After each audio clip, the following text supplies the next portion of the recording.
D'après la nouvelle étude Xerfi Precepta, la dépollution des bâtiments et terrains va devenir une étape incontournable de tout projet de construction.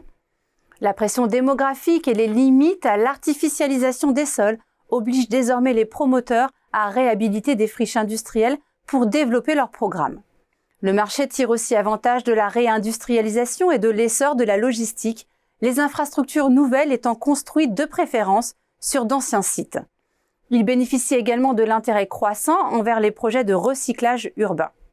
Mais le coût élevé de la dépollution grève encore la rentabilité de ces opérations immobilières. Pour améliorer leur retour sur investissement, il s'avère essentiel de mieux maîtriser la phase de traitement des matières polluées ainsi que l'activité études-ingénierie. Ce dernier maillon cristallise actuellement l'attention des acteurs en aval de la filière qui multiplient les acquisitions de bureaux d'études. Dès lors, comment le jeu concurrentiel peut-il encore évoluer? Quels sont les autres leviers pour réduire les délais et les coûts des opérations?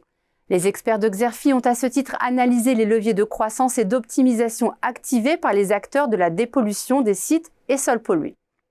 Le premier d'entre eux consiste à proposer une offre clé en main afin d'optimiser coûts, délais et qualité de prestation. L'étude revient ici sur la tendance à l'intégration de la chaîne de valeur et à l'enrichissement de la palette de compétences. Tel est le cas du groupe d'ingénierie Ginger qui propose une prestation globale grâce au développement de ses compétences.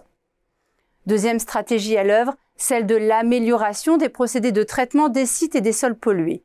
Les axes d'amélioration technique en matière de dépollution sont nombreux, comme en témoignent les cas de BioInspire ou Telux, qui mettent en œuvre des procédés innovants basés sur l'usage de champignons ou de plantes spécifiques.